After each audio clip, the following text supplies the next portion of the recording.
Hi guys, magandang umaga. Ako si Jesu.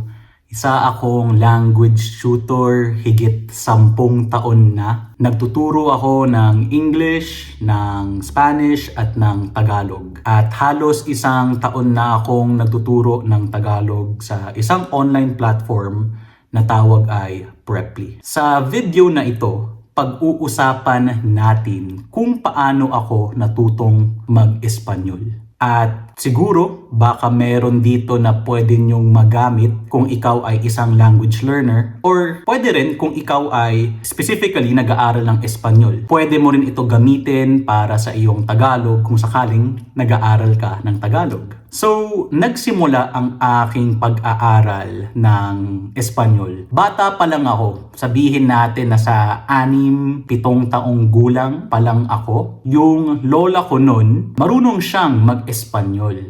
Tawag namin sa kanya si Mama Ita. At yung kapatid niya, si Tita Lai, tinuturuan kami kung mga simpleng salita lamang. Tulad ng gracias, tulad ng buenos dias, si, porque, agua, mga ganyang salita. Makalipas ng maraming taon pagdating ko sa university, doon talaga ako formally nag-aral. Sa university ko kasi, kailangan mong kumuha ng isang foreign language. At para sa akin, gusto ko talagang matutunan ang Espanyol noon. Pagkatapos ng university, 5 taon sa university, nakapag-aral ako ng 5 klase o kurso, 5 kurso ng Espanyol. Yun ay Spanish 1, 2, 3, 4, at 7. Pagkatapos ng lahat yun, dapat technically meron ka ng level. Yung antas mo ay A2. Kung hindi nyo alam ano ang A2 level, dapat kaya mo nang mag-order sa mga restaurant. Siguro kaya mong i-express yung araw mo. Pwede kang magkaroon ng small talk, parang ganyan. Pero malayo pa sa fluency, syempre. Ito yung unang parte. Yung pangalawang parte, noong nagkaroon ako ng pagkakataon pumunta sa Espanya para magturo ng English. Ang programa na tinatawag ay Auxiliares Program o ang English Language Assistant. At 4 na taon din ako nandoon, simula ng October ng 2020 hanggang June ng 2024. At kahit doon ako para magturo ng English, habang nagtuturo ako at habang namumuhay doon, natuto rin ako mag-Espanyol kasi ayaw talaga ng mga Espanyol mag-English. Kahit marunong sila, hindi naman sa hindi sila marunong, sadyang ayaw lang talaga nila kasi napaka-patriotic nila. At dahil doon, ako ay napilitang mag-aral pa ng Espanyol. At paano yung mga paraan na yun? Ang una kong resource na ginamit talaga ay Easy Spanish na makahanap nyo sa YouTube. Ito ay mga puro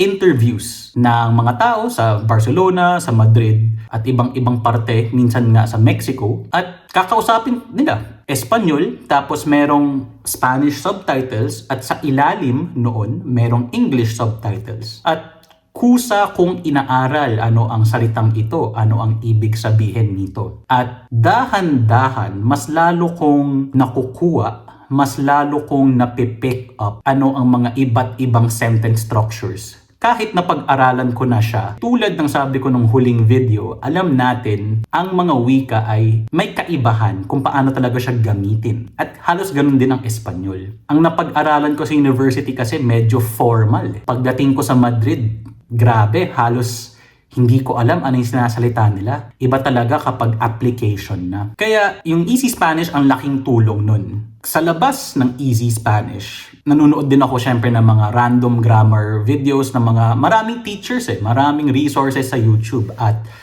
pinagsamantalaan ko lang yun. Talaga meron akong notebook, nililista ko ano ang ibig sabihin nito, ano ang mga conjugations nito, at ganyan. Minsan, habang nanonood ako ng video, kahit mga random vlogs lang, vlog ng isang tao sa gym, sa restaurant, ganyan, ang gagawin kong technique na tinatawag nila ay shadowing. Ano ang shadowing technique? Ito ang kapag may nakita kang subtitle sa Espanyol, uulitin ko para ma-practice ko ang pagsasalita, ma-practice ko ang pronunciation. At syempre, baka magmukha kang tanga, malaking tulong ito. Medyo boring siya, pero malaking tulong. malaking ambag ito para sa language learning journey mo. Kaya ito ang shadowing technique. Nung umabot na ako sa punto na, okay, kaya ko nang makinig lamang at hindi ko na kailangan makita yung subtitles, ayun ang ginawa ko. Nakinig ako sa maraming podcast at araw-araw nakikinig lang ako sa podcast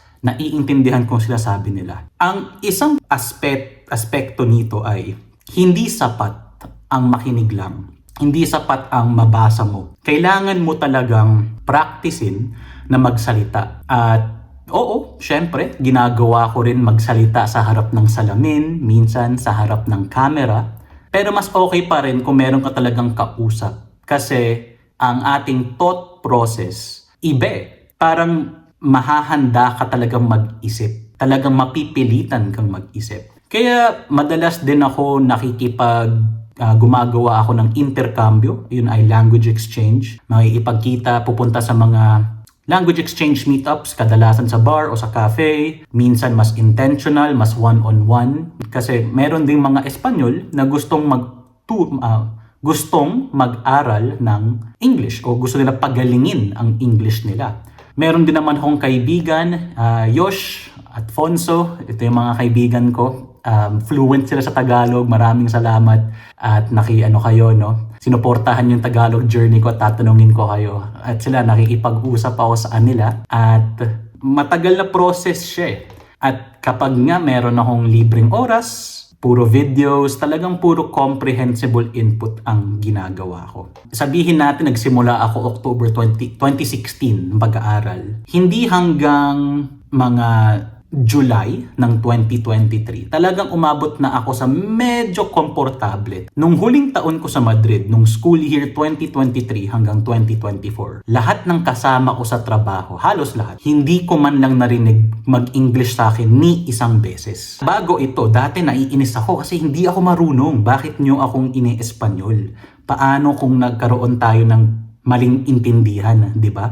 Pero nung 2023 to 2024, mas na-appreciate ko siya kasi ayun nga, mas napapractice ko na ang Espanyol ko nun. Pagkatapos naman ng 2024, 2 taon akong tumira, okay, sa Austria. 2 taon na yun, ang mga roommates ko ay mga Mexican o mga Espanyol. At may nakatrabaho din akong Espanyol o na taga Argentina. At halos araw-araw ko rin talagang na-practice pa ang Espanyol. At kung titingnan natin, halos 10 taon din yun. Kung meron man akong gustong ipabaon sa inyo, ipaiwan, ay ang language learning ay matagal talaga. Kaya tulad nga ng sabi ko sa inyo, ang pinaka-importante ay magpatuloy lang. Huwag kang susuko. Maraming tao ang nagtatanong, ano ang pinaka-okay na paraan? Ano ang pinaka-best, na paraan mag-aral ng Tagalog? At ang sasabihin ko lang, ang pinaka-okay ay ang paraan na masusundan mo, na magagawa mo sa buhay mo. Kasi hindi naman natin alam eh. Baka isang tao ay maraming oras sa araw, kaya pwede niyang gawin ng mga iba't ibang bagay. Ang isang tao baka may 10 minuto lang. Kung ano man ang